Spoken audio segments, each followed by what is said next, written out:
This is Transparency, a podcast by Gender Dysphoria Alliance, hosted by Aaron Kimberly and Aaron Terrell. Each week we'll be joined by people who have personal or professional experience with gender dysphoria and physical transition. We'll also discuss how our trans experiences relate to the concept of gender identity. Join us for a compassionate yet heterodox approach to the question of trans.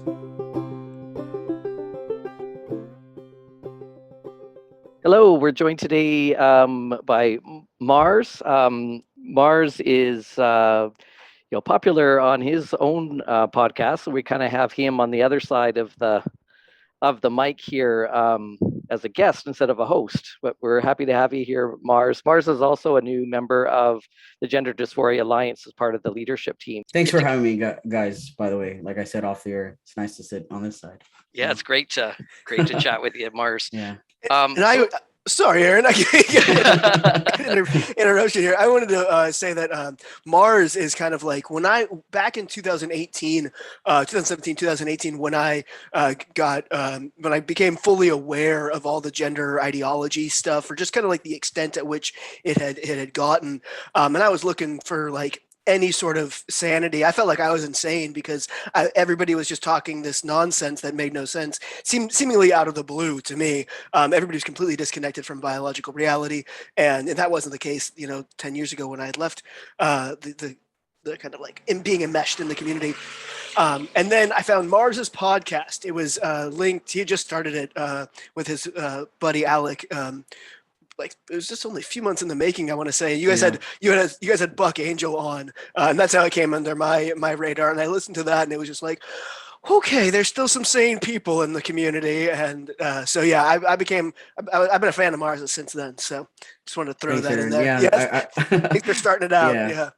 No, I will say, like, yeah, it's kind of interesting. Do you guys edit this at all? Yep. Okay. I'm sorry to do this, and then I'll get back to my thought. There's a spider, and I absolutely have to. I have to fucking kill this thing. So I'm gonna just move away because, like, if not, I'm gonna be like looking down at my feet. I'm like, if it comes towards my way, so I gotta kill it. I'll be right back. Sorry. Do it. Yeah. That thing, like, it must have moved fast. I lost it. So, man, dude, fuck. Oh man, whatever. I'll try not to think about it. I'm so hot too. Does it look like I'm sweating? I don't know what's going on. No. Well, if it anyway, starts crawling up your leg later, just let us know. My feet are. I'm sitting with my feet on top of, like, they're not on the ground. Trust me.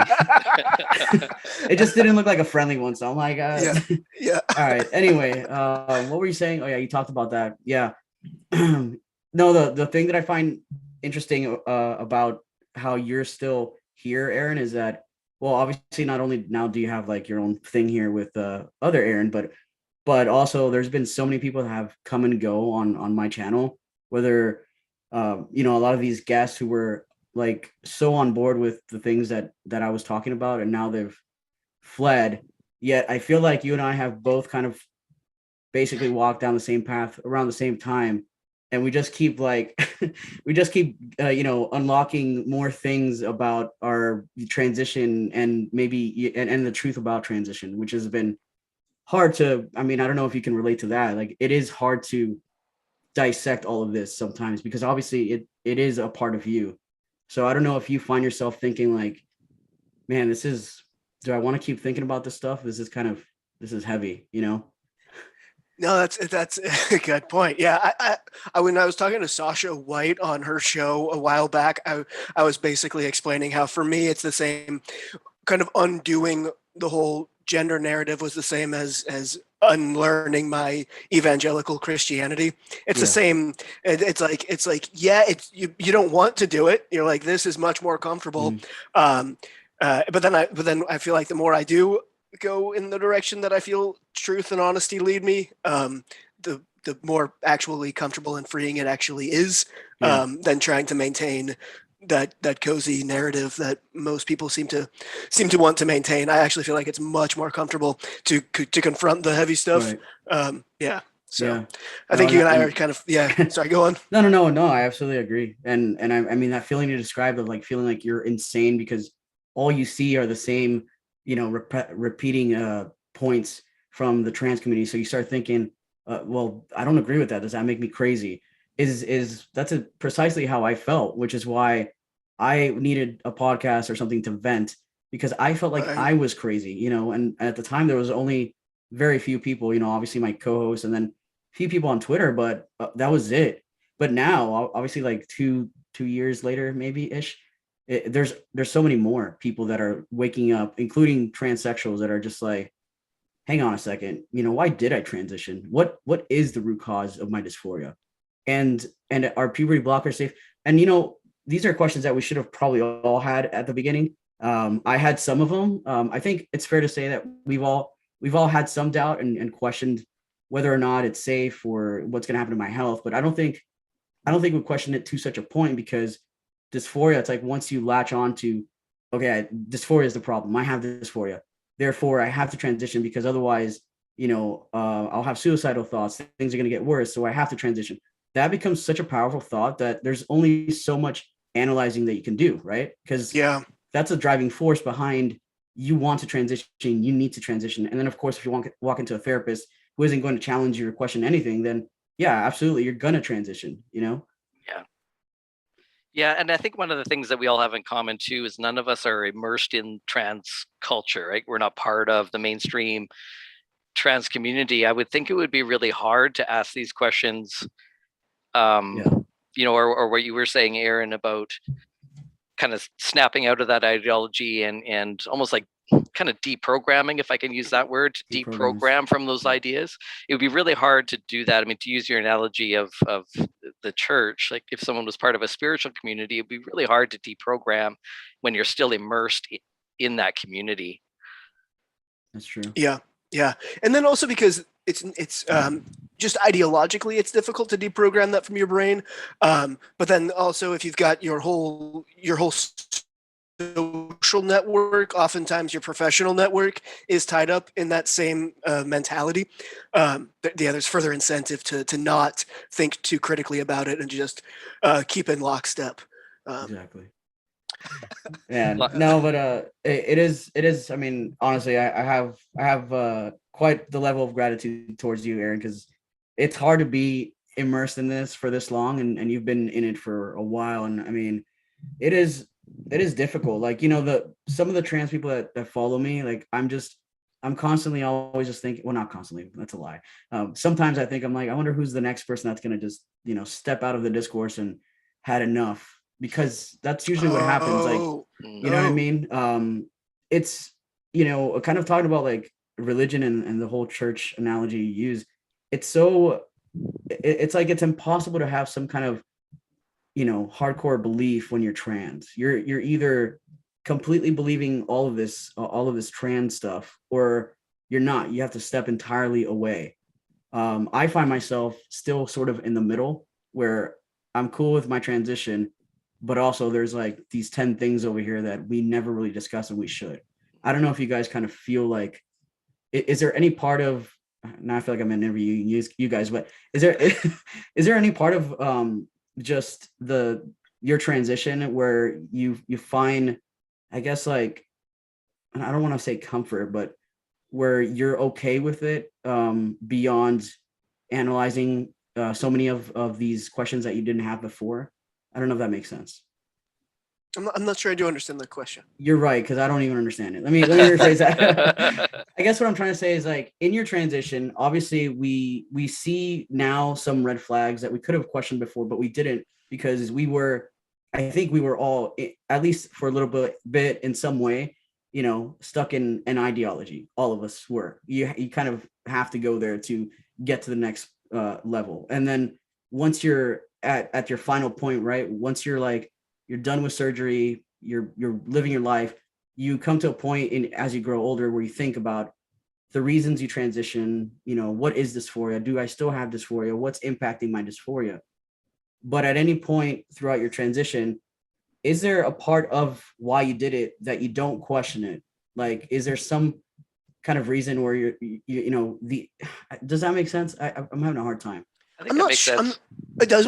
Yeah, Aaron, I think so. Go first. I mean, it's difficult, right? But I'm trying to think of how I want to, because I think you're asking too about about regret. I mean, and Yeah, is that yeah, part of it? Like, like possibly, yeah. once you start to unpack this Mhm. stuff, like, and realize that there were red flags, do you regret Yeah, your decision? And I right. don't feel, it's tough. Like, I think I'm at a place now.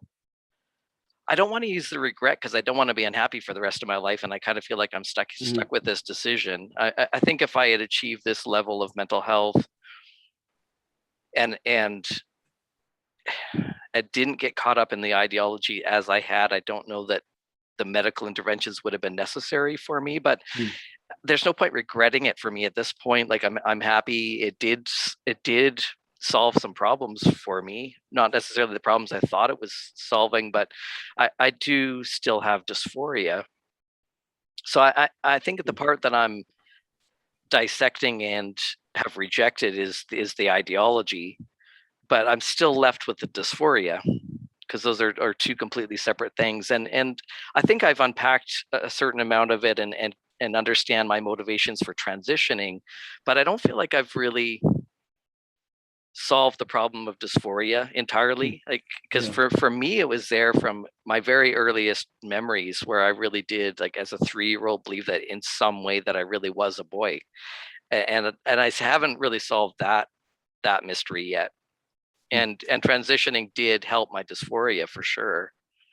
So I don't think that being gender critical or, questioning or rejecting the extreme politics or the ideology, that doesn't necessarily, that in itself isn't a cure for dysphoria. And you still get to be okay with your transition. But the question is, like, for those of us that have transitioned, Yeah. and if people continue to transition, because I'm not trying to say that nobody should ever transition. Yeah. It does Totally. seem to help in some cases. It's really the ideology that I have concerns about, and that's tricky, right? Because if we don't believe the ideology and we accept that we have a biological sex and that doesn't change, what does that mean for our place in society moving forward? I think that's the tricky question for I for do. me. Yeah, because I find no matter how much I unpack everything, there are things that I do wish I would have been challenged on by a therapist in the past. But otherwise, even still, I always find myself thinking. I mean, yeah, there's definitely issues that should have been sorted out, you know, at the very beginning. But also, I'm just so content with my transition. I don't regret it. I'm fine with it. I want to, be able to continue doing it. So that's where I'm always like, it kind of plays with my mind because I see, I obviously know the realistic, I accept the biological reality. I also understand that, there does harm does come in putting testosterone in a female body. I completely get that. But even beyond that, and even kind of trying to unpack the root cause of my dysphoria, still though, who I am today, like this is fine with me. I'm pretty happy with it. So that's always to me, because originally when I first started getting into gender critical discussions, I always had the fear that, the more I talk about this, the more I'm gonna possibly detransition or something like that, but I don't think that happens unless you actually want to. I don't think it's, I don't know, from the trans side, right? In the trans community, I do feel as though that ideology is so intense that you could be convinced that you're uncomfortable as a girl or boy, therefore maybe you should explore gender, and then later on there, you're transitioning for the wrong reasons. That could happen from that end, but from the other end, talking to rad fems or the gender critical groups, I don't see that same impact happening. There's not an ideology there that tells you you have to do this. There might be people that are pushy, but I don't see an ideology in those groups because they're really just talking about biological reality, and that's not an Mhm. ideology. I think what's happened historically, because there's still a lot that isn't known about gender dysphoria, and I don't know about you guys, but when I experience it's a confusing experience. Like, as a kid, when I didn't have a name for it, I had no idea that trans people existed. That wasn't even on my radar at that time. So I just had I had an experience that was very confusing and no explanation for it, no word for it. And that creates a lot of distress for a person when we experience something that A, no one else seems to be experiencing, and B, we have no language or way of understanding it. And so we grasp for a storyline to help us make sense of it. And what I don't want is to just insert another BS storyline to replace this ideological storyline that we have now, right? But it's because we don't really, the medical community hasn't been able to give us a really concrete answer saying, yep, we know exactly what this is.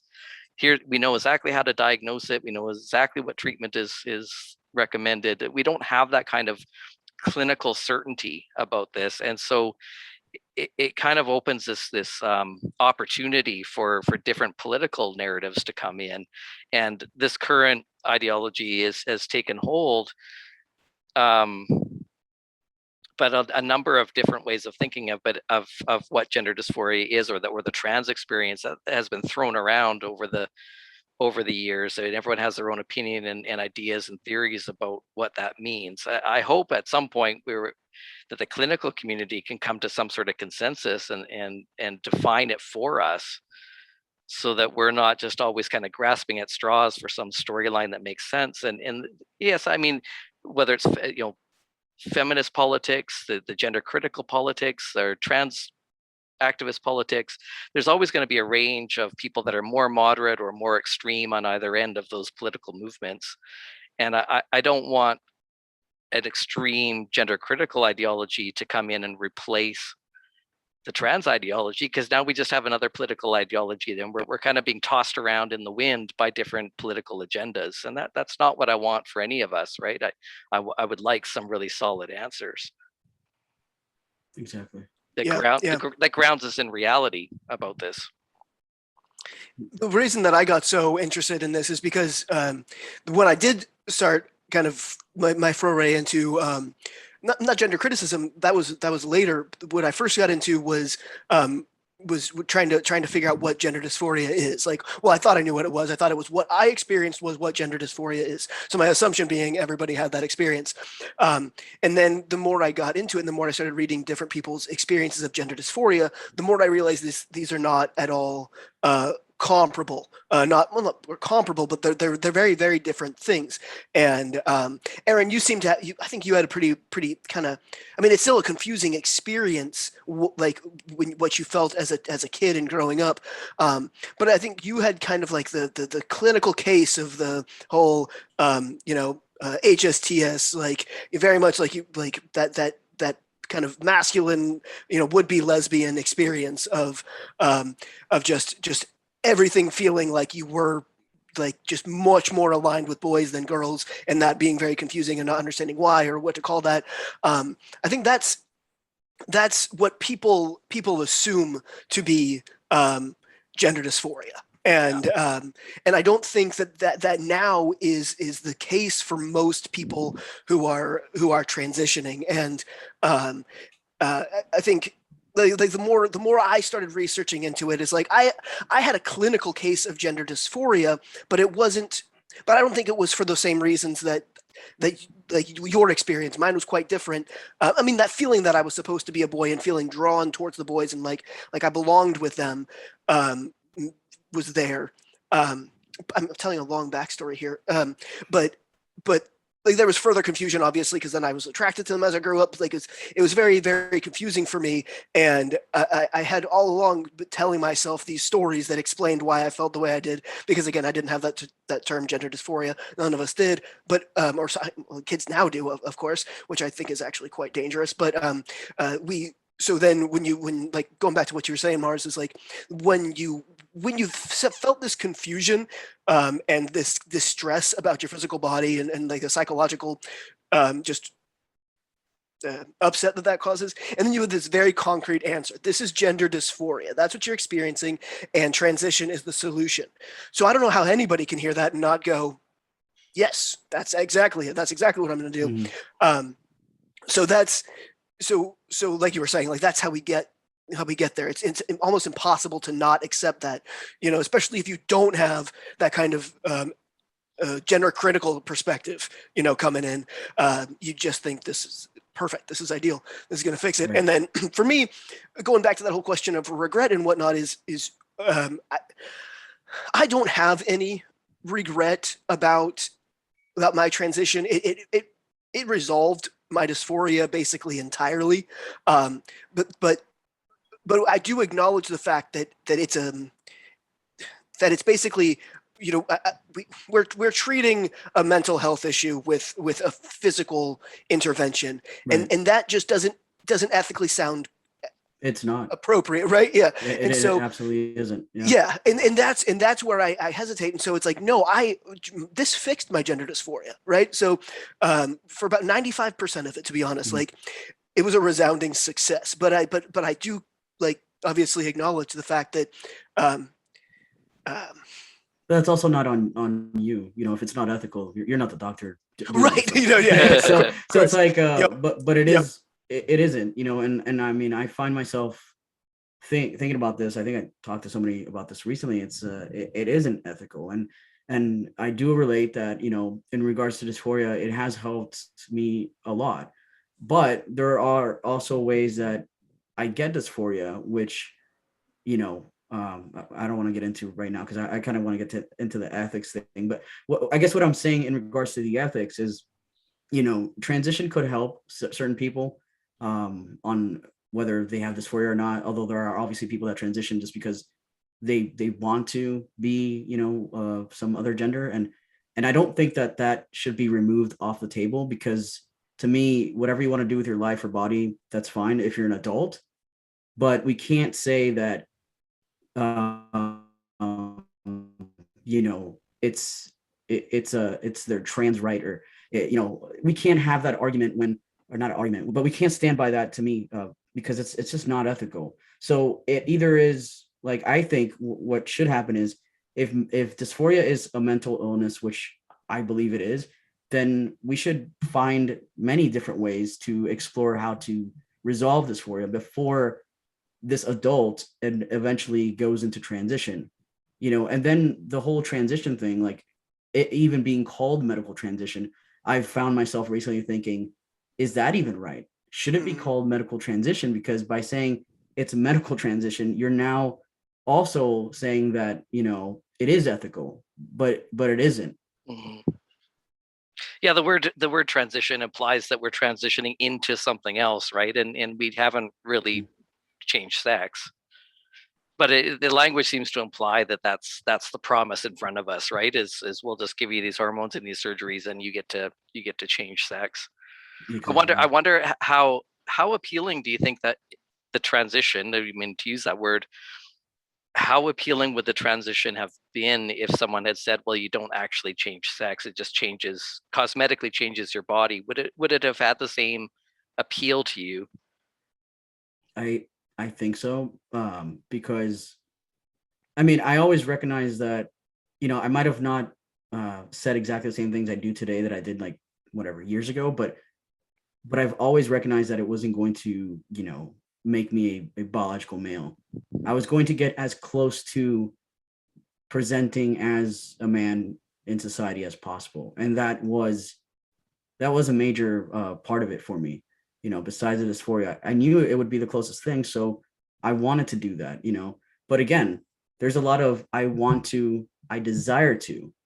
So that's where I'm like, all right, I recognize I have dysphoria, but a lot of transitioning is I desire to. I do admire men. I do identify with men, but I can't actually quite literally be a man, you know. But there's some strong desire there that I think a lot of trans people have in wanting to be seen in a certain way. And is it a doctor's should a doctor be responsible for fulfilling some kind of desire that I have when it's supposed to be medical? And obviously not.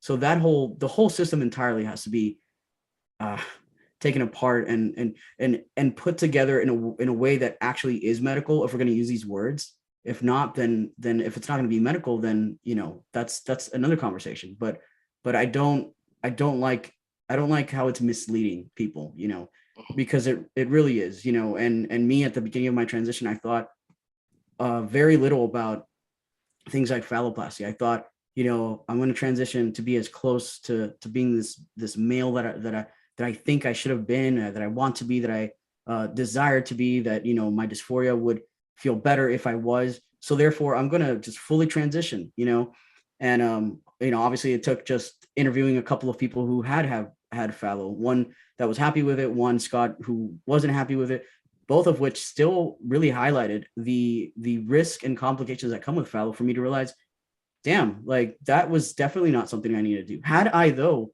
gone to a doctor and said, I want to look into phalloplasty, they probably would have said, you sound like the perfect candidate for that because I'm a trans man, and that's how that works, right? It's affirm or transphobia. And I'm just, that whole thing is just, there's so much wrong in that it makes me feel, I have no regret with my transition. I'm happy where I'm at, like I said, but it does, the only part that I feel bad about, I guess knot in my stomach, is that in some way I'm connected to this dark community that absolutely cares nothing about the truth. Mm-hmm. Yeah, that's, I mean, when you go, so stepping back to what you said about the whole phalloplasty thing, that the other person that you had on, was that Paboga? It was, yeah. I And was he, recent. yeah, Okay, go go on. ahead. No, go ahead, sorry. I was just saying, I was recently watching a video with him, and basically he's talking about how he now post phalloplasty has a whole new level of dysphoria that he didn't deal with his actual natal anatomy. Um, I he's like one of the few people who's speaking very openly about his phalloplasty Yeah. and how terrible the physical the actual surgery and the recovery was. But then immediately post, he sounded quite positive about it, quite happy with it. Fast forward a year or two, that doesn't seem to be the case anymore. It's like, well, now I just have to learn to live with this. Right. It It so it's sucks. It absolutely sucks. yeah, yeah. So yeah, if it gets to the point where, after a lot of surgeries, you still are not happy, you still are dysphoric, and come to realize that, well, now I have to live with this. Shouldn't that, from a therapist's point of view, shouldn't that be the start of it, to accept yourself and to learn how to love yourself and to live with dysphoria, instead of trying to get rid of it by altering our bodies, which actually, again, doesn't make sense, because it is mental. It 100% is mental. My personal life and what I'm going through now, which I've talked to you guys about off there, like it totally is mental. I'm over here thinking like, oh my God, like everything is, people are going to see me like I'm just tripping out, and I'm doing that. Nobody else is. I am. Yeah.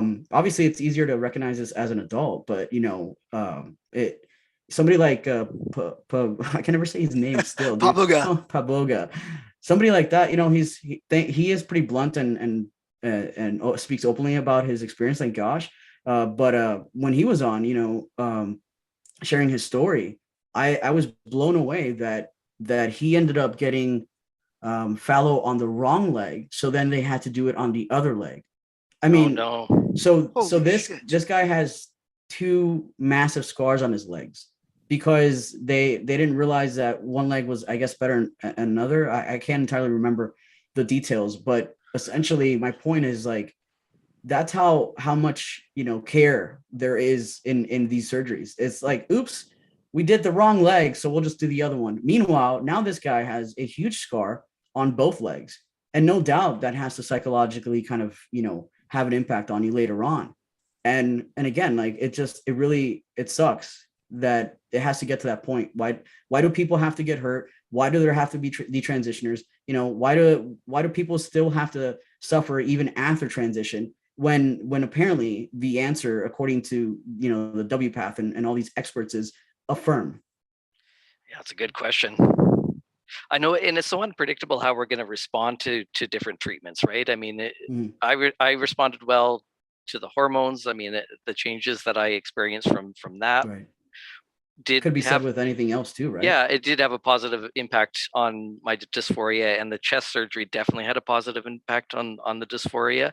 But for me, the metoidioplasty actually increased my dysphoria, so that's something that I'm going to have to live with. But I certainly wasn't expecting that. I expected that would kind of be the final step and continue to improve my dysphoria, but it didn't, and there's no way I would have known that until until I'd been through it. Because I mean, how do you predict that?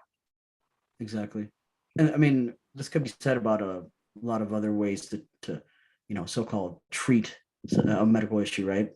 We could talk about depression or anything else, right? Somebody who is severely depressed, might react differently to certain medication.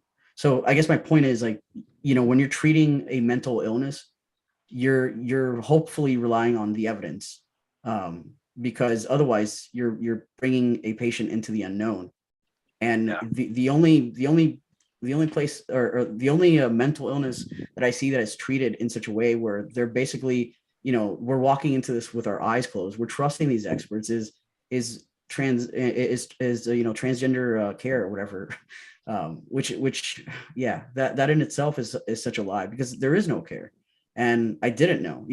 I looked into as much as I could as an adult wanting to transition, but I still knew that there was no 100% chance that things could go well. There just never is. And doctors make it seem like there's only these 5 things that you should worry about that could go wrong, but they probably won't, because you are who you say you are. God, it's crazy, it's like, man, I just don't like being lied to. Well, and also that stupid refrain that only you know what's right for you, only you know what's best for you, only you know what your gender is and who you Kids are. know. Yeah, kids know who they are. Yeah. We should listen to the kids. They know who they are. Like, you don't hear that with any other kind of physical, You don't. physical healthcare interventions. It's Exactly. fucking insane. Yeah. It is very dystopian and just eerie. It's like, I don't know. When you were a teenager, what did you think you were going to be? We're talking about gender or just in general? In general, I used to really like writing short stories, and I really liked movies. So I thought, I'm going to make movies or write, movies, both of those. That carried on throughout high school until I dropped out of high school, and then all my dreams went in the garbage with my GED. You don't need a high school diploma to do that. I thought I was going to be some right? kind of. I thought I was going to be some kind of rock star, even though I had total stage fright and didn't really play an instrument. Yeah, I don't even remember what I wanted to be as a teenager. Wow. Yeah, blanking there. But I remember as a teenager, like, you have very strong opinions about things, strong beliefs about things, like whatever bands you were really into when you were a teenager, you thought, I'm going to love them forever. Like we always have that certainty, right, about it, everything that we think and feel, because everything is in like hyper color when you're a teenager. Yep. I see what you're saying. Yeah. And that sense of, it's a point in your life where you're really building your sense of self and your sense of identity. And then you come in with, with kids latch onto something like this. Of course, they're not going to think that they're going to outgrow it. This is who they are forever. Excuse me. Just like when if you were a skater in high school, or whatever it was that you identified with, that kind of gave you your sense of self and your sense of community, that didn't come with any, obviously you wanted to get a tattoo as soon as you were 18. I did that and I regret it, but what these kids are being put through now, is a whole nother story. Yeah. I mean, my parents were pretty strict about stuff, so it didn't matter. I wasn't going to get away with a lot of stuff, but nowadays I feel like we definitely caught a lot of kids, and they do get away with a lot of stuff, and they give them a lot, so I think I grew up at the right time, in my opinion. But even still, yeah, I had no idea. I had desires of what I wanted to be, but I didn't really have a plan. I don't think anybody at the age of 13 or 14 has a long-term plan. You're thinking, yeah, I'll get through this school thing, and then I'm going to do really cool things with my life. But you don't know how you're going to do those things. You don't know if you're going to actually be good at those things that you want to be or do. And you don't know a lot. So it is insane to me that we get these these doctors saying that, if we just trust and listen to these kids, then everything's fine. And it's not, because there's still so much about life that I question today as an adult, and my future. So it's insane. It's just crazy to me. Because I mean, when I look at my history, there's definitely a lot of signs in my past to where I seemed really disturbed, and I should have probably started therapy even sooner than I went into it myself, because I went through, being super depressed, having, negative thoughts about myself, suicide. I went into cutting myself because I thought that fixed how I felt about myself. That didn't work. I went into alcohol, a little bit of drugs, because I thought, that's a great way to do it, and almost killing myself like that. And then finally, this is where I'm at today. So again, this is why I'm like, it absolutely is there has to be some kind of correlation here, because a lot of trans people, they're not just dysphoric. They're dysphoric plus depressed plus ADHD plus a bunch of other stuff. So if we know that there's all these other underlying issues with most, and I would say 99% of trans people, then maybe we should start with, hey, tell me about growing up. Was there ever any trauma in your life, etc.? You know what I mean? Oh, absolutely. Yeah. And then, like with childhood sexual assault, autism spectrum disorder, these things like weigh in so heavily, along with history of self-harm, depression, and I think for so many people, dysphoria is such an easy catch-all. It's such an easy funnel to put Exactly. all of your struggles into, and then it has such clear-cut resolution. So that's obviously just sucking in people like a fucking black hole. Yeah. And You're absolutely right. It is a catch-all, because when I first came across this dysphoria, I thought, aha, that's exactly why I went a little crazy throughout my entire life. That's it. That one thing. And that's not true, because as a matter of fact, I did that for years after transition too. Crazy, right? Yeah, my dysphoria was the explanation for everything that happened. Yeah, but if I roll the tape back, 10, 15, whatever it was years, during my binge drinking, exploring drugs phase, when I finally realized that was a problem, I thought the same thing. I thought, okay, so I'm fine. It's just, obviously, I guess I have a drinking problem. That explains my whole life. I've just been an alcoholic. Right. So there's obviously parallels here. So, and this is with most people. I don't think I'm unique in any way. Most people want to find an answer to the why they are the way they are. So when you can find it in dysphoria, which is not a mental illness, apparently, and also it's super cool to be part of the trans community. And you know what? There's going to be a glow up at the end of this.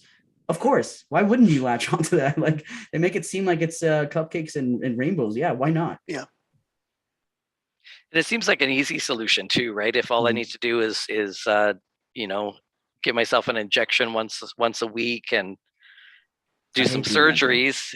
I don't like that, because I mean, I'm not gonna say that makes me dysphoric, but I'm not scared of needles. That's not a problem. But I just don't like doing that, because every time I do it, it's a reminder of why I'm doing it.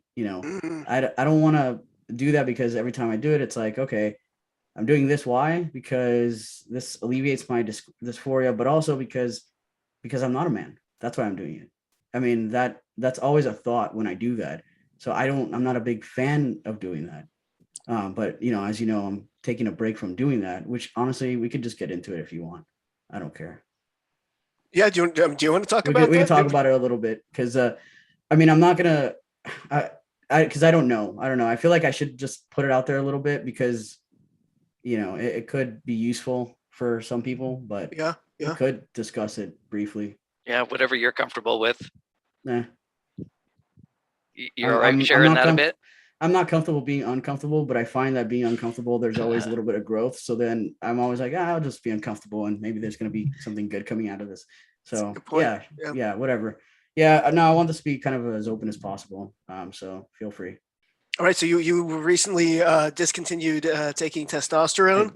Yeah, I did. And like I told, I'm really, I don't know. Like, so reasons for doing it, or reasons for not for hitting the pause button on that have to do with psoriasis, which has escalated, which originally was on my leg. It wasn't a big deal to me at the time, as I thought it's just on my leg. I didn't know that's what it was. I got it like a year ago, I think. When I got it, it looked like a spider bite. My ex girl, or my girlfriend at the time, thought it was a spider bite. Thought I should go to a doctor. Went to the doctor. They're like, "Oh, it just looks like a spider bite. Here's this for a spider bite." I went. It didn't go away. It started to grow. It just looked like a nasty scab that was like increasing. I never had psoriasis before, so then I went to a dermatologist where they said that looks like psoriasis. I was like, okay, that's weird. So I didn't really think, I was really confused by how I got it. Obviously there's different reasons that people get psoriasis, but at the time I had a fleeting thought, and I just thought, okay, I wonder if is it possible that testosterone could give me this? But I didn't really actually want to believe that could be, because I didn't want to stop doing this. So I brought it up to my endocrinologist briefly. I said, hey, what do you think this thing is on my leg? And she thought it was a spider bite. And I was like, actually, it's apparently psoriasis. And then I said, is it possible that the testosterone could do this? And she was like, oh, I don't think so, and that was the end of it. So I thought, oh, okay, everything's fine. So I carried on, obviously, because I don't want to think that there's a problem with taking testosterone, because like I'm cool with my transition. But like I said, it's gotten worse. So this year now, it's still on that leg. There's that specific leg, for some reason, it got several ugly scabs. My left leg got a tiny one, but I'm supposed to put this cream on it. I never really find that it does a whole lot, so I don't put that on it too much. So I've basically, my whole thing has been just ignore it and keep transitioning, because I'm happy where I'm at, which is what I've been doing. However, this year, or this summer specifically, it's gotten way worse and has become unbearable. I started getting it on my scalp, and it's like itchy and burning sometimes, and it's just really uncomfortable and has really just upset me, and I hate it. It also makes me feel really ugly. Not to sound like I'm really cocky about my looks, but I don't want to be incredibly ugly because I have psoriasis, because I don't want to stop taking testosterone. Essentially, I feel like that's stupid. Then I got it on my eyebrow. Like I've had it on, I think, one of these eyebrows a little bit, and yeah, it just looks flaky. It just looks, it's uncomfortable, and then also makes me uncomfortable by how I look, which it's already an issue, right? If you're dysphoric, you're generally like somebody who's not super confident in how you look, a lot of times. And so I'm like, do I need to add more on my plate? So that's kind of why I discontinued it. And I brought it up to my, it's been 2 weeks since I haven't had my shot. So I went to the endocrinologist for what should have been my last one a few weeks ago. And I told her, I said, so I'm thinking about taking a break, because I'm now convinced that the psoriasis is coming from the testosterone. The reason for this is two reasons. One, I had a friend several months ago or earlier this year who, I forget why this conversation came up. She's not actually trans, but she's just a female. However, she oddly enough is dysphoric, but she's a female. Anyways, who's not transitioning. She mentioned no longer being on birth control pills because it was giving her psoriasis. So when she said this like earlier this year, I thought, that's kind of weird. I hope it has nothing to do with me and my, I thought maybe that could be it. But I ignored it, because I didn't want that to be the thing that actually caused my psoriasis. So I was like, no, that can't be me, so I ignored it. A couple of months ago, I went on Reddit, and I was having a really bad day with psoriasis. It was driving me nuts. So I Googled it, and this Reddit post came up from an FTM, and it was just literally my experience. He started off with leg injections, and then he switched to butt injections. And somewhere in there, his hormones, I guess, got spiked, which caused psoriasis. And in this Reddit post, he describes exactly my psoriasis. He said he got it on his leg, he got it on his scalp. He said he got it, belly button. I was like, this is really weird, but same experience. That's literally what happened to me. I started from one, I switched doctors, and the one that I was seeing now prefers to do it every other week instead of every week, and prefers the butt injections instead of leg. I didn't. So after seeing that post, I thought, okay, well, how do I ignore this now? This is me, you know. But I still ignored it. Like I was like, fuck, sorry, can I cuss here? Well, I Yeah. just did. Okay.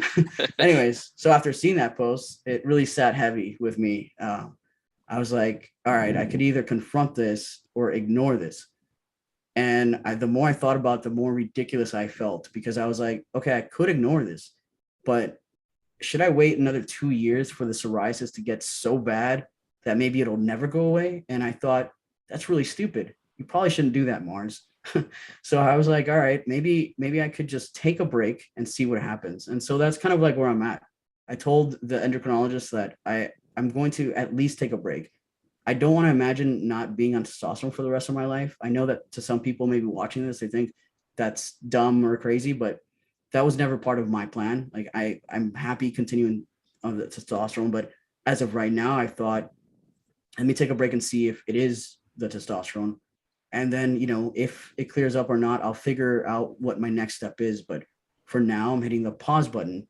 When I told the nurse at the endocrinologist's office, she said, okay, she was like, do you want to just go ahead and take your last shot today? I was like, okay, which I thought that was a little bit weird. I'm like, I'm telling you that this could be a problem for me, but also let's go ahead and take one more shot. Okay. And then I'm telling her, like, this has been happening for over a year now.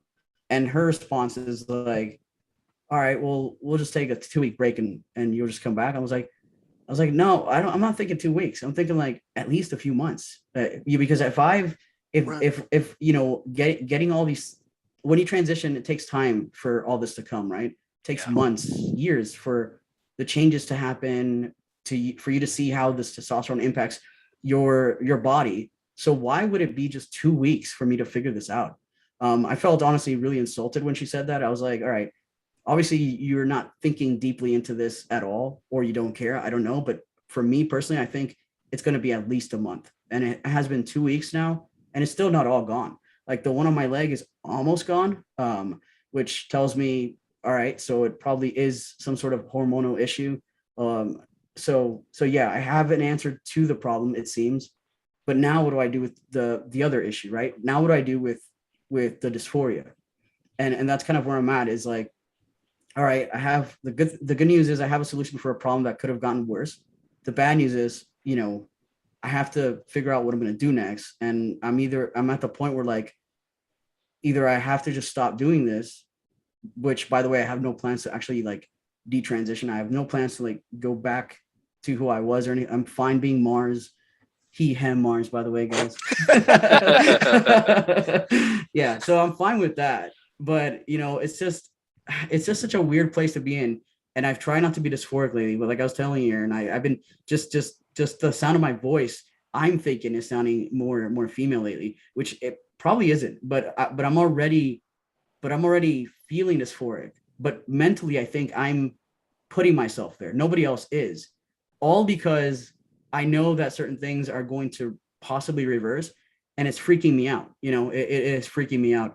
But yeah, I don't know. And I don't know. I'm thinking like in a few weeks, I might try to talk to a different doctor. And yeah, I have absolutely no idea. But this is also my problem, is like, when you realize that informed consent is a joke, endocrinologists are a joke, who do I go to? Who do I go to when I want actual guidance in my health that can actually be for real? To just give it to me raw. Like, don't tell me that you're gonna infer me and it's fine, that testosterone is not gonna kill you. Like, I don't want to hear that. I want to hear exactly what's going on to my body.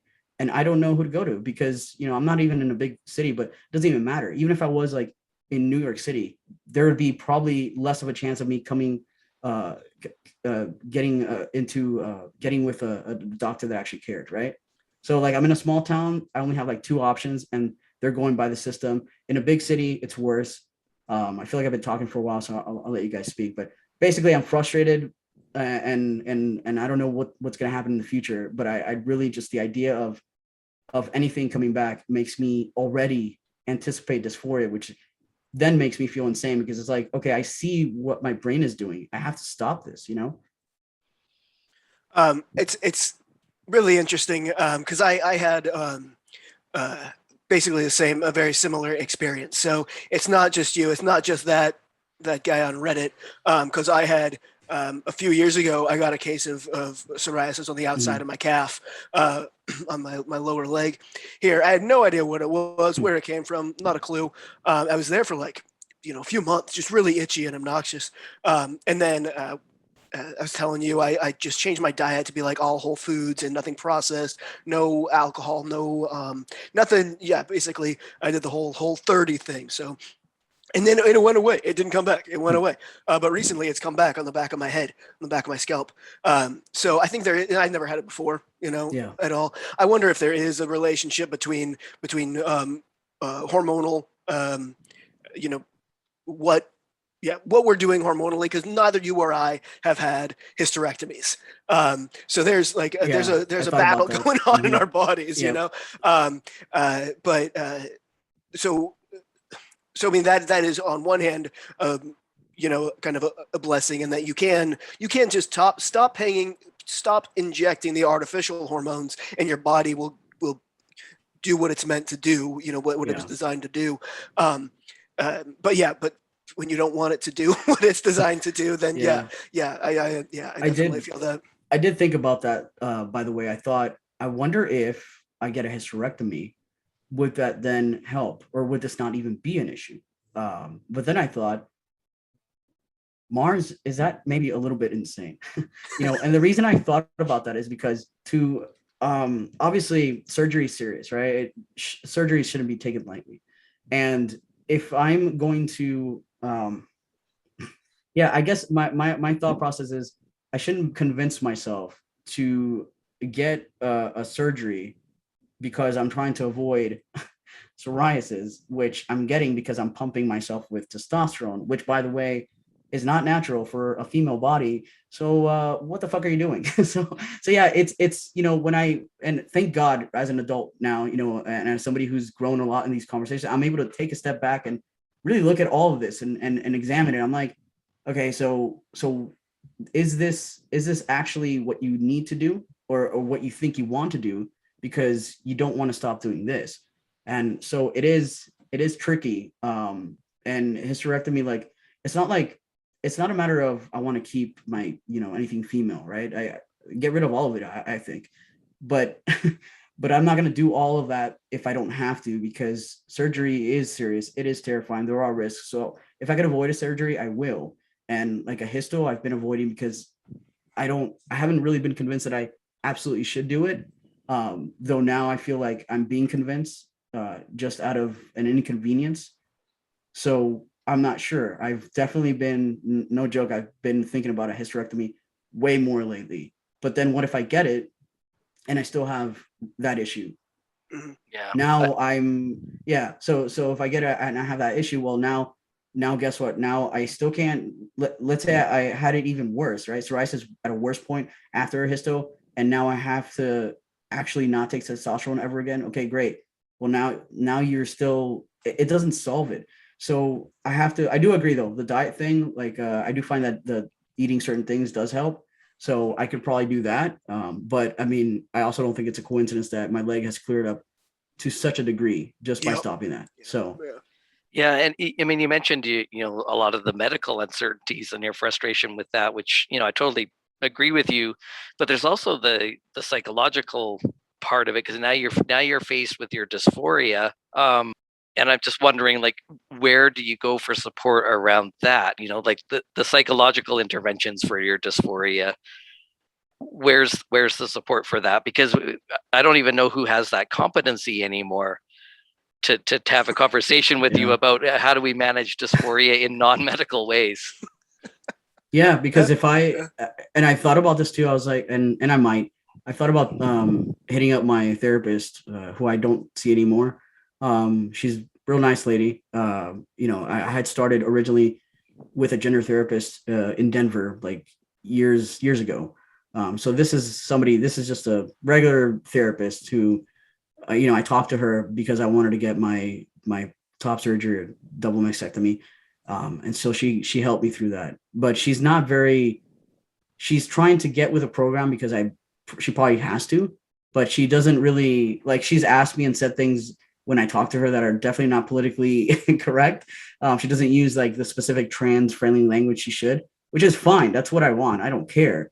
Um, but I definitely have thought about going back to her and discussing this. I think she would be open to it because, like I said, she's not a gender therapist. She's just somebody who is accepting transgender patients because it's where we're at, but she doesn't exactly like follow the program to the T. But but yeah, the other problem or the other issue with my situation is that basically if let's say I can no longer go on testosterone, and I have dysphoria and it's really bad and I need to do something about that, yeah, I would be forced to see a therapist who could explore my dysphoria, which is apparently conversion therapy, according to the trans activists. So, yeah, and depending on where you live, that yeah, could be illegal.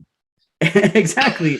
So, which is insane, right? Like, I'm like, this is a great example of that, which I didn't even think about that. Like, I would need something like that if I can't do it again. So, I'm sorry that you're having to face all of that. yeah, I mean, it's not the worst thing. So I'm not trying to be a baby about it. It's a massive inconvenience, that I didn't expect at all. Um, I'm hoping that I could clear up all of the psoriasis by giving it like a month, and then I'm thinking maybe I could revisit and give it another shot.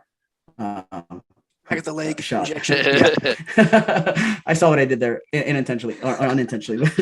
But yeah, like I was like on the leg or just in a different way, and maybe a low dose and ease into it and see what happens. And hopefully it works. But yeah, that's kind of my plan to try again. But I'm not gonna lie, I'm just not really happy with my options when it comes to trying. Like if I plan on going back on testosterone, which I do want to do that, my options where I'm at is to go through like Planned Parenthood, and I absolutely don't like going there, or the endocrinologist in this town, the one endocrinologist in this town. And now I just feel like they don't take me serious, or they don't take it serious at all. I just, yeah, I'm frustrated, and this is why like I'm on board with what you guys are doing with the GD Alliance, because it's frustrating that there's all this talk about trans healthcare, and I'm just over here like, where is this trans healthcare? Because I don't feel like I'm getting it. I feel like I'm being neglected. I feel like people aren't being truthful about the issues that could come with testosterone. Like, where is this healthcare? And it's not because these bills are coming out are anti-trans. Absolutely not. I have health insurance. I could go be seen by any doctor. But when we're talking about specific issues around transition, where is this help? Where can I go? And the answer is nowhere. It's all they're all a bunch of phonies, and I'm just tired of it. I'm especially pissed off given my circumstances right now. Like it really does upset me, and I'm not the reason I don't want to talk about this, especially on Twitter, is because I don't want to get a bunch of people feeling sorry for me, and I don't want to get a bunch of people assuming that I'm detransitioning. And I don't need that attention at all. Like I'm an adult. There's something went wrong, and I'm gonna face it, and that's it. And I'm gonna share about it because I feel like maybe it could help somebody, whatever. But that's basically it. Like and I don't know. I probably just sound really mad. It's reasonable. It's more than reasonable. Yeah, Yeah. yeah. It's pretty ridiculous how little yeah the doctors who are treating us know what actually happens when you put a female on male levels of testosterone. Because yeah, I'm having a very similar experience, and it's like mine sounds to be a lot more like a lot less subtle. I'm not less okay. Words are failing me right now. Anyway, but what we do know Yeah. is that that we should know what's causing it, and like they yeah, yeah, it's Yeah. just No, yeah, terrible absolutely. healthcare. But I do think like I would love to see if there are more trans men that could get psoriasis if they have if they hadn't gotten a histo versus those that have. Like this is the kind of stuff I wish there was research on, but I don't know. I have to go to Reddit of all places to get a little help. And that shouldn't be the case. Like this should be common, especially for like I think I talked about this on my podcast the other day, for something that's been around for such a long time, right? Like we should know more about this. Transition it didn't start last year. It's been around for a while, yet there's still so much unknown. And why is that? Why don't we want to know?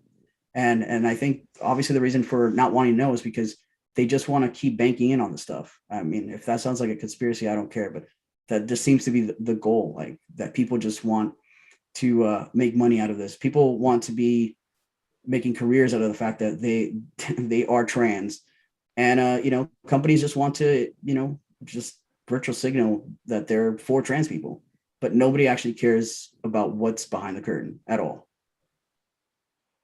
Yeah, I remember a doctor was encouraging me after my bottom surgery, was encouraging me to use like a pump, like a suction pump, and I asked, like, is there evidence for that being effective in some way? And what she said to me was, well, there's no evidence for any of this.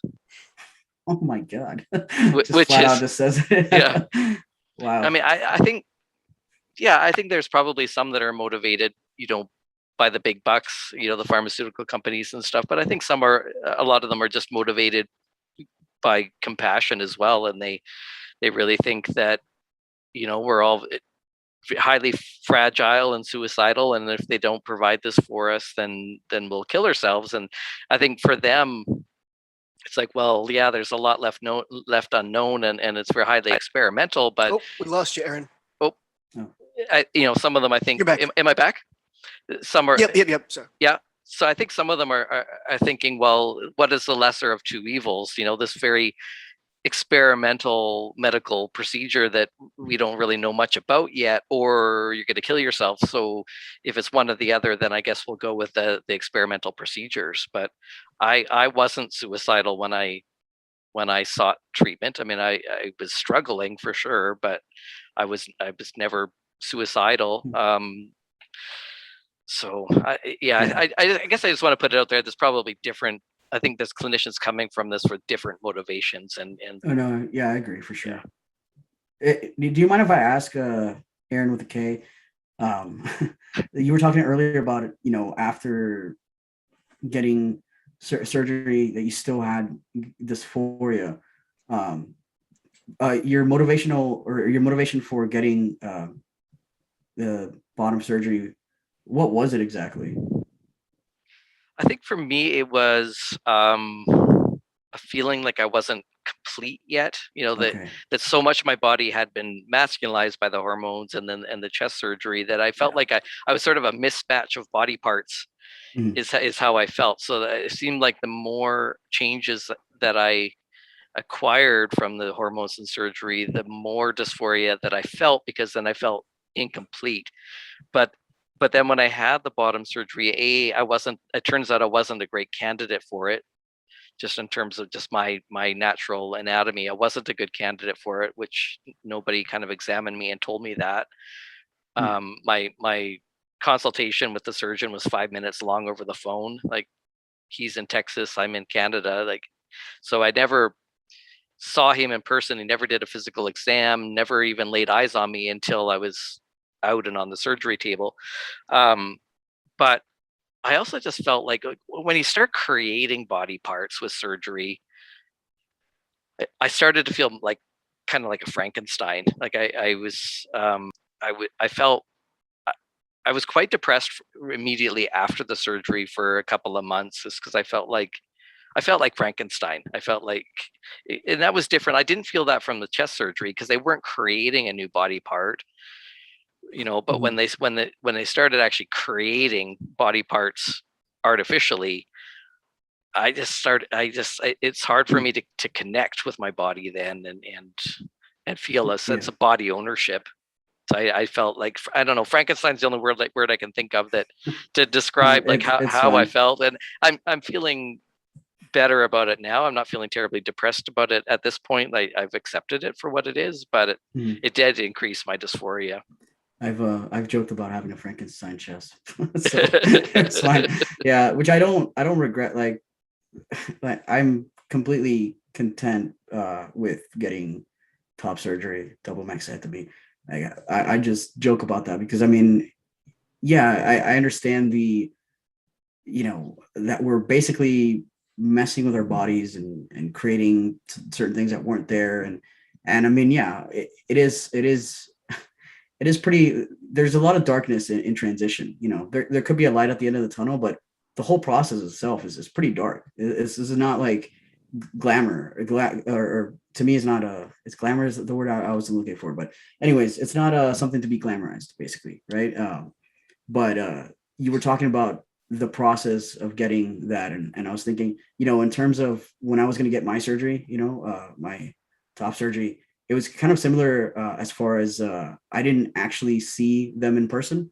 This was via email. I said, hey, what do you guys need from me and my therapist so I can get this?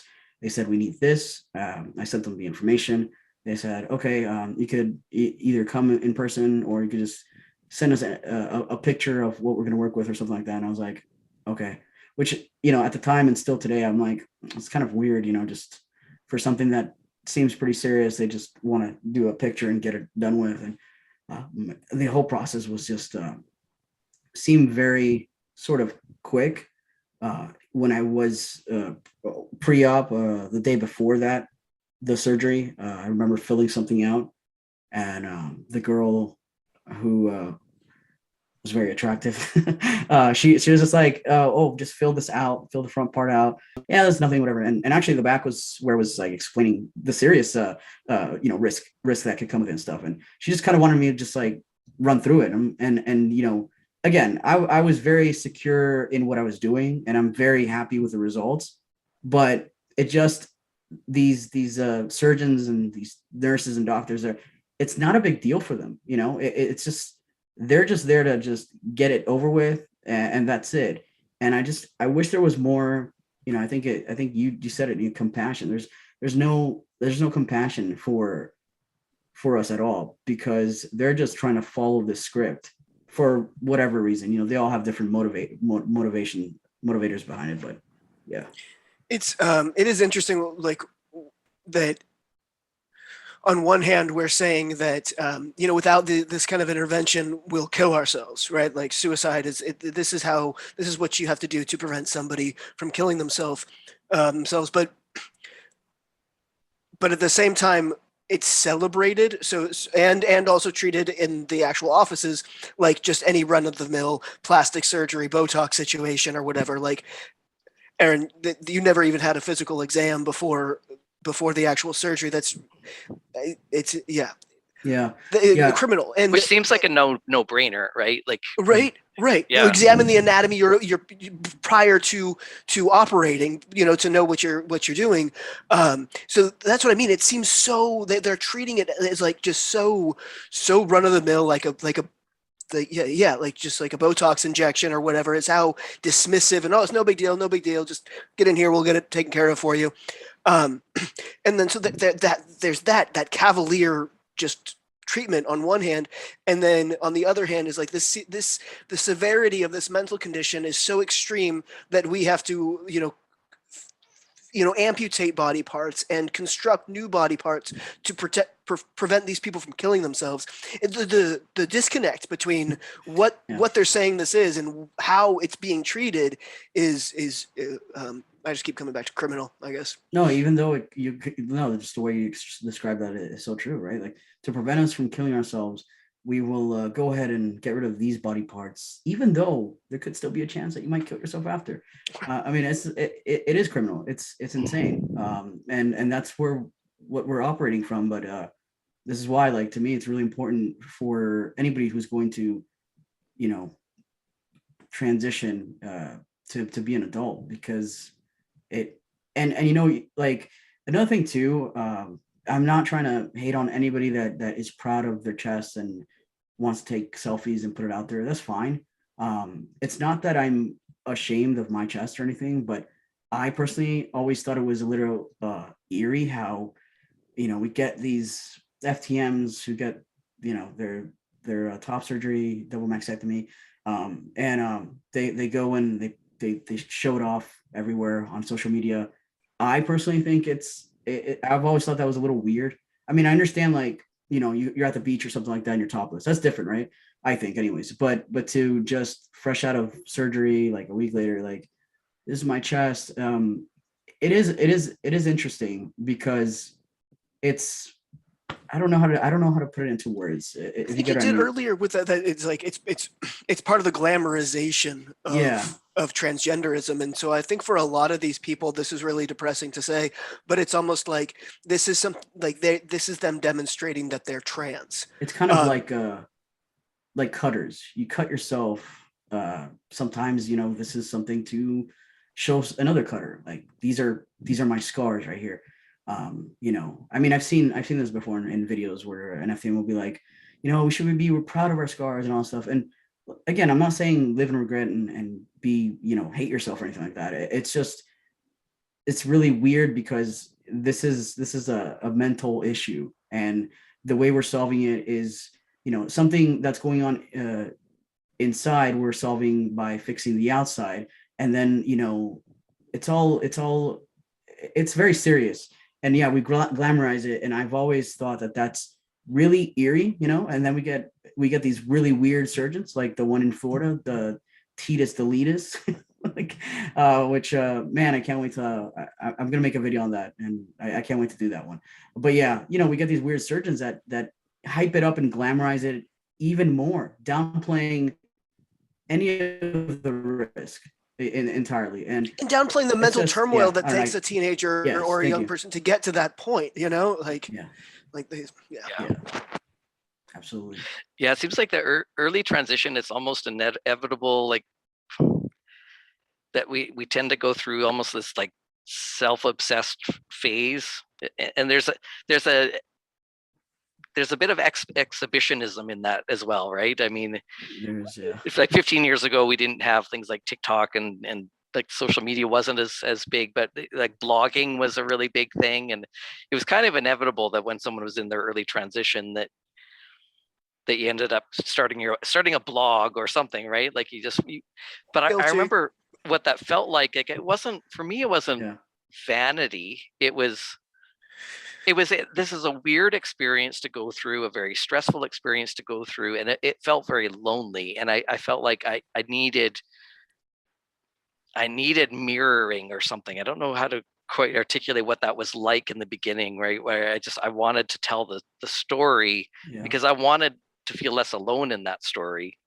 But it does seem to be more about the exhibitionism, and I think is what you're talking about, right? About like the celebration and the how many likes can I get by showing my photos on social media, and it all seems to be tied in together now.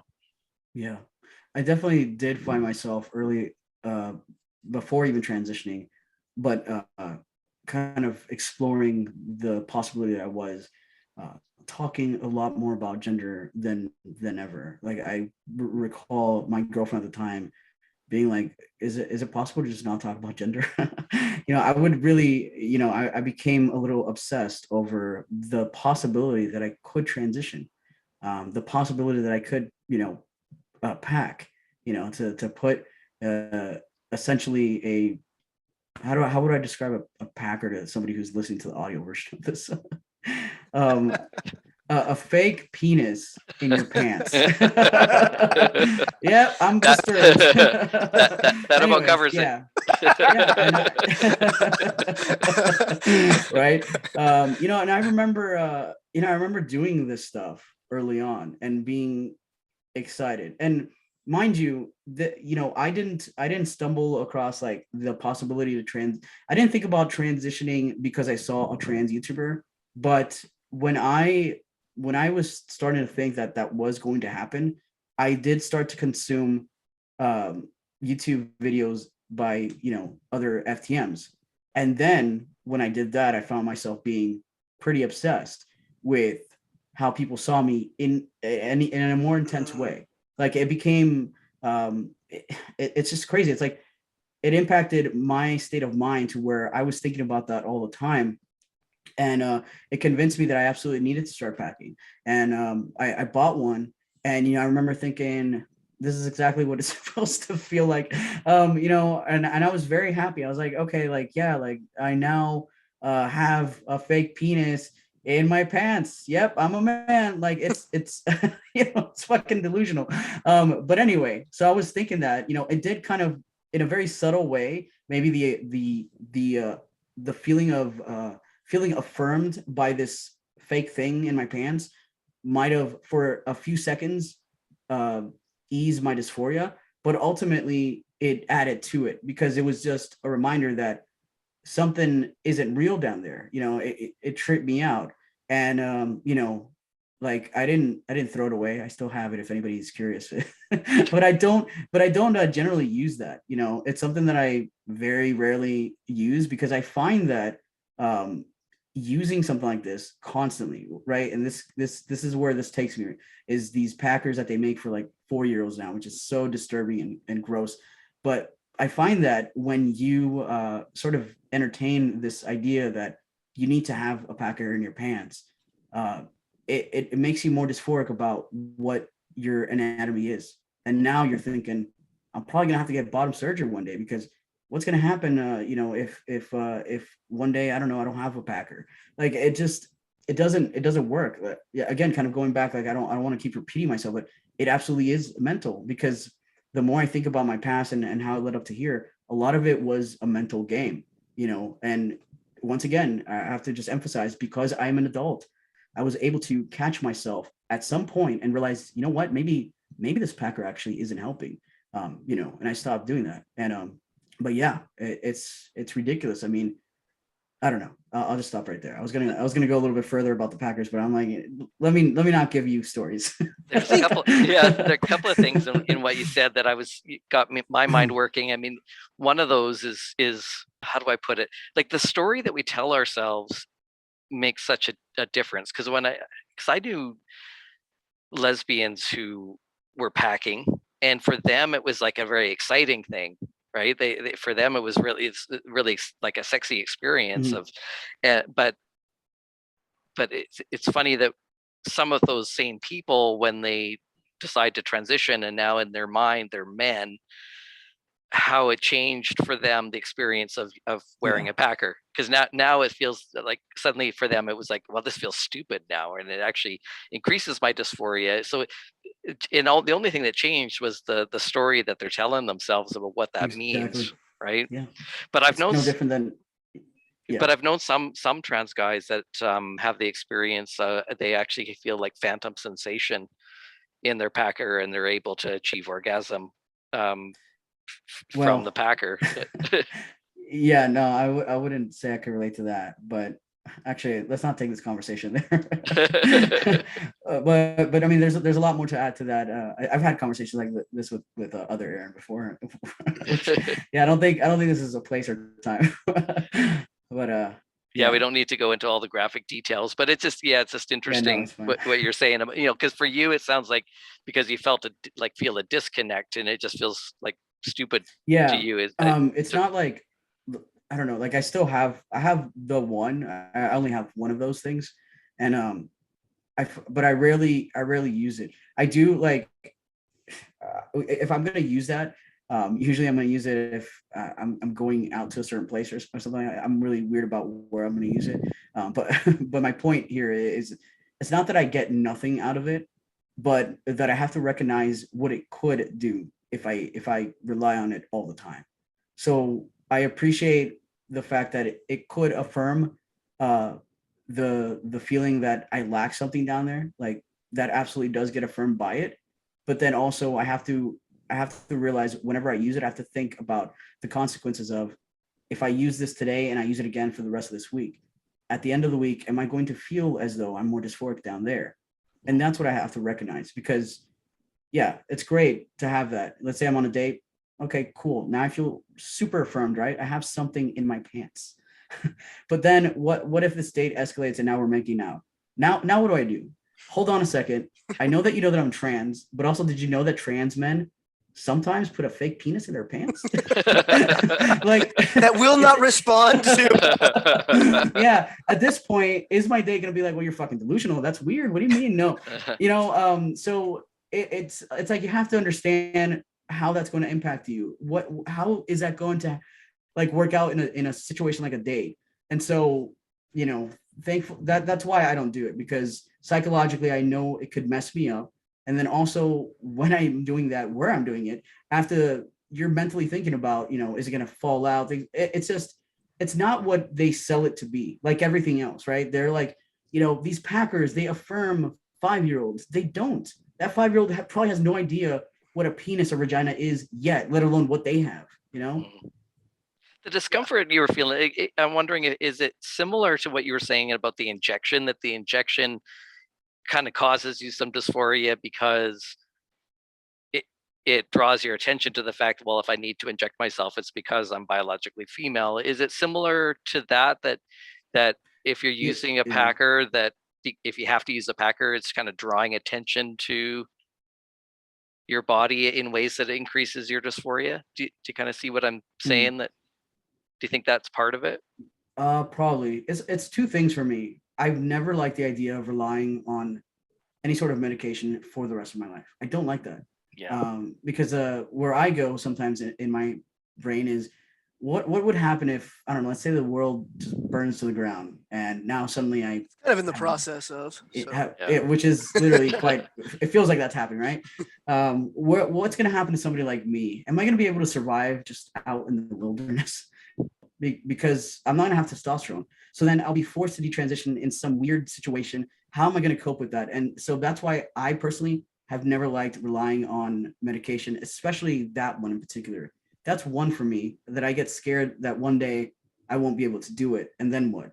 And then the other one for me is, the psychology behind it. I guess, like, thinking about it, to me, you do think, or I don't know if anybody else could relate to that, because I have never heard anybody say that, but when you have to take your shot or gel shot or whatever it is, you do sometimes, I'm not saying every time, but sometimes you do think, oh, I don't want to do this. Do I have to do this? Why am I doing this again? Like, obviously those first 3 months are exciting. It's like you want to do it. You don't miss a moment. 4 o'clock every time, like, but then after a year, you forget a shot. You're like, I don't want to. I left my shot at my friend's place. And, then it becomes more of a thinking, than you think about it more than just actively look forward to doing it, if that makes sense. I keep forgetting. Sure. I keep forgetting to do my shot. But you're right. In the beginning, it's like, by the minute, I had a time, I was kind of obsessed with making sure that I was never going to miss it and I was never going to be late. And I do, I notice when I'm late that I don't have the same amount of energy, but now I just forget. Yeah, that's exactly what I was getting into. But, as somebody who's not had it in 2 weeks, like, I already feel less energy, and that does suck. That has made me not feel too great about a lot of things. I've struggled. Like, now I'm finally getting back in the groove of making videos, but I just didn't want to do anything. I think, like, last week I slept a lot. I couldn't get out of bed. I think it is probably because of the maybe less, energy that now I won't be getting from the testosterone, but also I think, again, some of it is probably mental. It's me having a pity party, feeling utterly depressed because I'm like, how am I going to fight this dysphoria that I'm giving my own self? But man, yeah, but I'm not looking forward to that. That's another reason why I'm dreading all of this, because I don't want to, I feel so motivated. And again, I don't want to make it seem like I'm doing testosterone because it's this drug that gives me energy. That's not it. It's just, it has balanced me out. Okay. That's one of the things that I noticed in terms of my dysphoria, that it almost immediately balanced me out. I felt just more at ease and calm, yet full of energy or motivation to do things. And I don't want to lose that. And that does terrify me, is losing that. Is, what if I just get so depressed all of a sudden? And so that's kind of where I'm at. I appreciate that you're willing to talk about it. Because I think now that you're part of the Gender Dysphoria Alliance, what you'll find is we get people reaching out to us, right, who are going through similar things and they don't know where to turn, and they don't know who to talk to, because everyone is just kind of on the trans activist bandwagon, right? And as soon as they have an experience that doesn't fit that narrative, clinicians don't always know what to do to support us, and the community doesn't always know what to do to support us, and we don't always feel like we can be open and honest about what we're actually experiencing. So the fact that you are, with us and telling your story and being honest about this stuff, like, I've had other people reach out to me through the Gender Dysphoria Alliance with very similar stories of freaking out, like, I can't continue with testosterone because I'm having health complications from it. And so I think it happens more than you realize. And the fact that you're willing to say it out loud and be open about it, I hope will help other people come forward and say, yeah, I'm going through similar things, and now I'm struggling with my dysphoria because I can't. It's sort of been this one size fits all approach, right? Like, when people have dysphoria, the treatment on offer is, well, let's get you started on testosterone, but there's lots of reasons for why people can't or don't want to go the medical route. And then the question is, well, now what do I do with my dysphoria though? And so I'm hoping that's what we can help figure out, or at least inspire someone else to figure this out, right? By just being honest about what we're going through. And such. And so, yeah, I mean, there's a lot of different reasons that people go on to transition, specifically with FTMs. I've noticed detransition reasons are different as well. In fact, I have noticed this is that some people that detransition who are, biological females, in comparison to males that detransition, are doing it a lot of times because they want to start a family. I don't really see that happen with detrans males. They're detransitioning for other reasons, but I've yet to come across a male who transitioned to be female that later detransitions say that, you know what, he didn't want to do this because he wants to start a family. And so that I find that really interesting. Obviously, it's almost as though we can't really run away from our biology or that's exactly what I was going to say. It's like it's remarkable there. Whenever the more I read into it's the experiences of gender dysphoria and trans people and detransitioners, there's very clear lines drawn on things we try to ignore, which is within this community, which is male and female. Like these are very specific trends that you can follow in these different experiences. I think with and that's where we're at with, like, most girls, like teenagers, well, some of them are, but I think many aren't thinking about wanting to be mothers. It's not on their radar. It's not a concern. And then you get into your late 20s and suddenly it's like, gotta have a baby now. And so I'm wondering what that's going to happen with these FTM teenagers and younger people who are transitioning and they're 18, 19, 20. You're like, I have no interest in having children, so no big deal at all. It's like, but when your actual biological, when that drive, when your natural biological drive becomes so strong, you can't escape it. We can't pretend that a trans is a certain breed of person. That's not that's not just a reproductive mammal like every other reproductive mammal. We like to pretend we're something special here. You can't identify out of your biological sex. You can't transition out of your biological sex.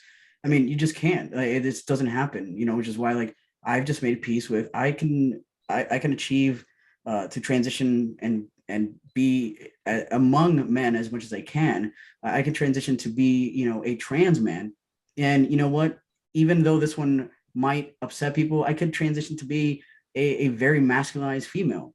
Not saying that one makes me feel good, but what I am saying is that these are all fair ways and truthful ways to describe exactly what you get from it. And they're not the ways that you can talk about it, because obviously it's going to kill people. It's just transphobia, Yeah, I feel that too. It's refreshing and it's a relief to be able to just, like not feel like I'm walking on eggshells having a conversation, like that we can just be honest about who we are and what our experience has been without that fear of cancellation or someone getting angry. Or exactly. So I appreciate that too. I know you guys transitioned a while back, but kind of I just wanted to briefly touch on this because before we got on, you were talking about W path, and I was thinking about the criteria and all that, and then I started thinking about my conversations with a lot of my guests, and you know, most of them still really did focus on very stereotypical things that they did as kids, you know, playing with girl toys, boy toys, whatever.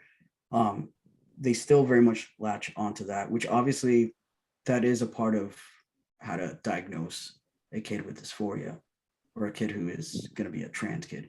But do you relate to those specific reasons? Did you hold that idea that oh my god, yeah, obviously I was a tomboy. I was, you know, I was playing with boy toys. So yes, that's obviously why, you know. I was a tomboy I, to an extreme. Hmm. Like yeah, I mean, in terms of like stereotypes, like it's so hard to describe what dysphoria is without just resorting to a description of stereotypes. I mean, yeah, I preferred to play like cowboys with my brother, or like military. Like we had guns, and we set up Mhm. boxing rings in our basement and beat each other until someone got a nosebleed. Like, like it was a very Yeah. stereotypical boy type rough and tumble sort of play.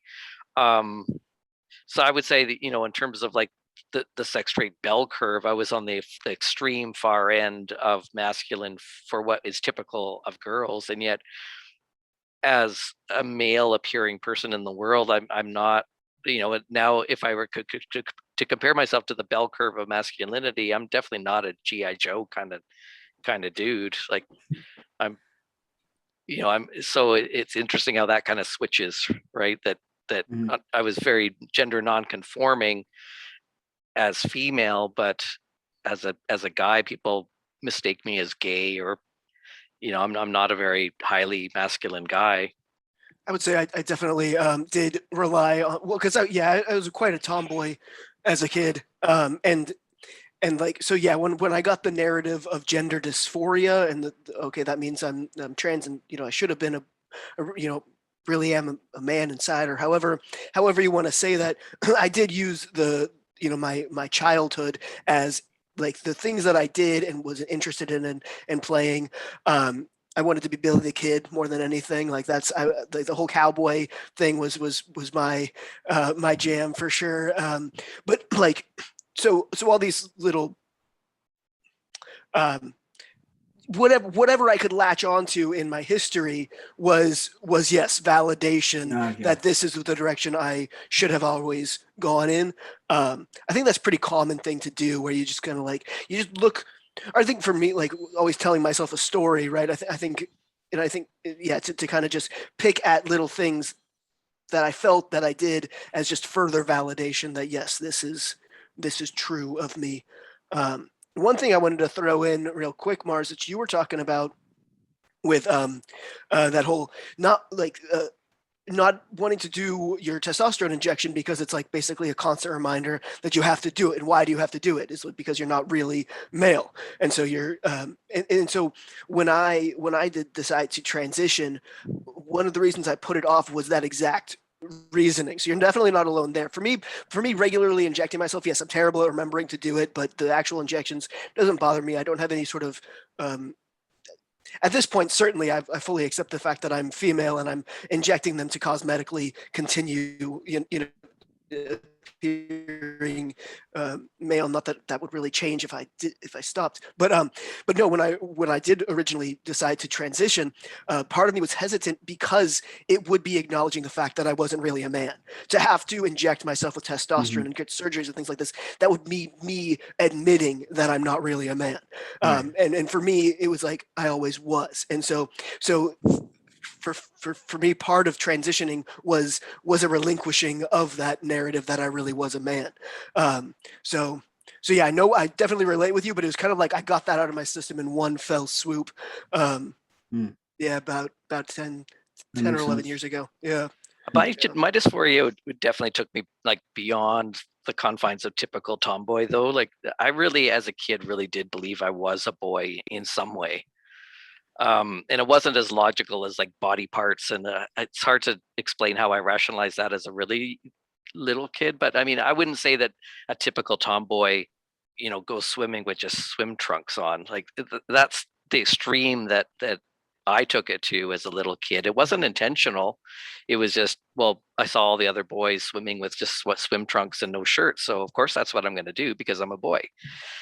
um so it definitely, it's hard to articulate, right? Like where does just being a gender nonconforming or a typical tomboy end, and where does that become this thing that we call gender dysphoria? And I think for me it definitely tipped into that territory of this is gender dysphoria, not just a girl that has a preference for female things. Like because I really did believe that I was in some way biologically male, whether that was I have a male brain and female body. I didn't understand how or why that was the case, but I really did think that I was a boy and I wanted to do all the things that boys were, and like all the guys played hockey and wore these certain jerseys, winter coat with their team logo, and that I wanted one of those, and I just wanted to fit in with the boys. This might be a controversial question, but do you believe that dysphoria is real? Or do you believe that there is just so much discomfort which is created for multiple different reasons?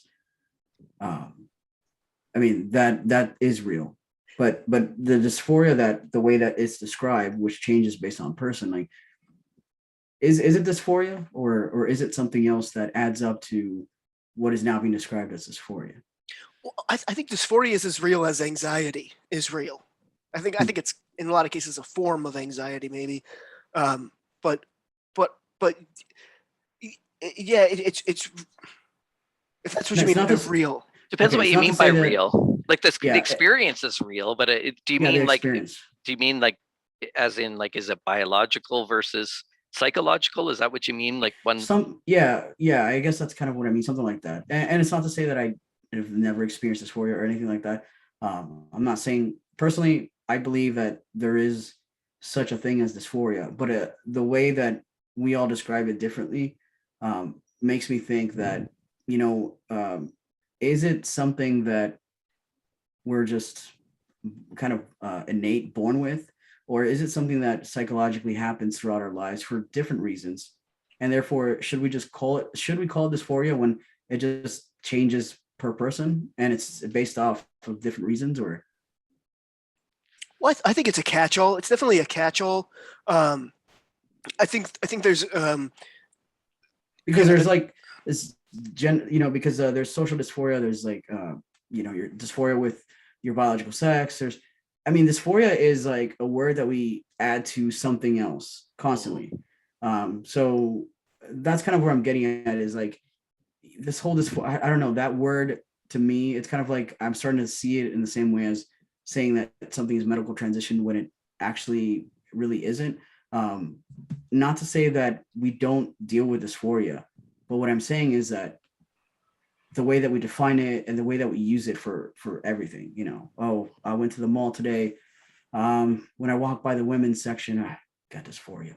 Like it's that kind of way where we've really watered down what dysphoria is. And then I'm thinking, was there ever, I don't know, like, could we maybe just redefine dysphoria, or maybe even come up with a different diagnosis and not just call it dysphoria, which could be apparently added to anything, I think there's different kinds of dysphoria too. Like you're right that we kind of use it as this catch-all and throw it around a lot, and it's almost become a meaningless sort of word. But I think there's different. There's either different pathways to dysphoria, or there's different just kinds of dysphoria altogether. I know I cut you off at one point. Sorry, Aaron. Oh, no, you're good. You're good. Yeah, I think there are certainly biological factors, certainly in like the sex development influences that can certainly lead to it. But yeah, that's my entire focus, is to kind of to unpack everything that we're putting under that label of dysphoria. Not just what we put under that label, but what what gets someone to the point of identifying with that label of gender dysphoria, because it seems to be very different depending on who you ask what their experience was. But yes, I think it's real in the same way that anxiety is real. I think there are certain mental ailments that people are predisposed to have biologically. Gender dysphoria is probably one of those, that there are factors that can contribute to it. Certainly in females, like CAH, congenital adrenal hyperplasia, I want to say, something like that, could certainly result in prolonged consistent dysphoria. Or then I think sexual abuse can certainly cause just standard clinical gender dysphoria or sex dysphoria, an aversion to one's sexed body.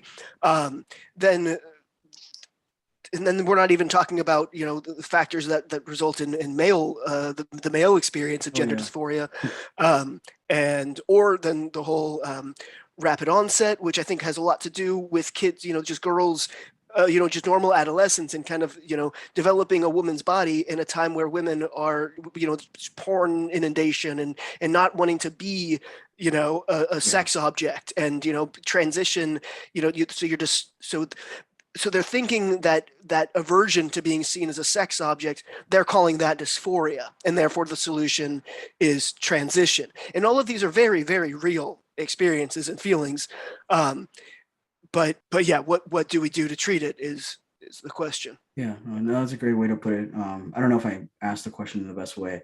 I feel like people are gonna take that out of context. I wasn't saying that personally. I don't think that dysphoria isn't real. What I was saying is what you said, but you said it in a far better way. Just the how it gets watered down, and it's different for everybody. But you're right. Yeah, I don't know what else to say, except I agree with what you said there. I feel like a lot of people are even use it sometimes to just mean insecurity. Like, to mean like a kind of social insecurity. I was like, absolutely. Like, for example, okay, I have very small hands. Even for a female of my stature, I have ridiculously small hands. I'm very insecure about that fact, but I'm not dysphoric about it. I don't look at my hands and go, oh, this hand is wrong, like I did with my chest, right? Those just should not have been in my brain. But my hands are small, and they make me, insecure. But I mean, as I get older, it's really, I could give a shit less. Yeah. But when I was younger, I was very insecure about the size of my hand. Certainly, obviously, after I transitioned, but that's not dysphoria. I don't look at my hand and feel like it doesn't belong to me, or it shouldn't be my hand. I'm just insecure about the size. But we would now call that dysphoria.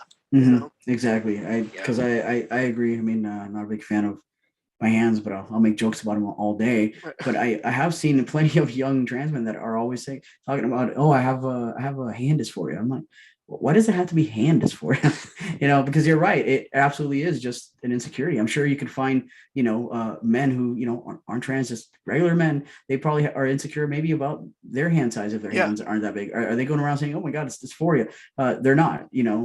But again, that label is just we latch it onto everything. Yeah. Especially things that we think are going to out us. Mm-hmm. I think we tend to say, I'm dysphoric about this because it doesn't, I think that it hinders me passing. It hinders me passing. Yeah. Right. Exactly. Yeah. That makes sense. Well, I mean, I think that could launch us into a whole other conversation, right? Just with the different kinds of dysphoria and different ways of experiencing it. And save that for our next chat, maybe. Mm-hmm. And I hope that we get, because Dr. Blanchard has agreed to be one of our advisors. I think that would be a great line of questioning for him to, to kind of pick his brain to help us understand what are those different kinds of dysphoria, and how do we articulate those better and understand them better. Yeah, that would be awesome. All right. Well, thanks guys for the conversation. It's been great to chat and just hear more about your experiences and your take on things. No, thank you guys, dude. It's been nice to relax on this end, and no, it was a great conversation. And yet you still managed to just ask us a bunch of really good questions. So you didn't quite turn off your host brain. You That's good got stuff. my you got my thoughts going, and I'm sure after I'm done with it, I'll probably be thinking about this conversation for a couple of days, and then what will happen is I'll be like, hey, do you guys want to have a chat on my channel? Yeah, Because definitely. because you've unpacked a lot, and it's good. No, it's good to have these sort of chats. So hopefully, I hope somebody gets something out of it. But thank you so much, and keep doing this thing, no matter how many haters you get, because this is, in the long run, this is going to help more people, I think, and including it'll do us some good. Hope so. I think so. Yeah. Cool. Awesome. Great. Well, have a good night, guys. You too. Take it easy. Thanks, all. Bye. Bye-bye. See ya.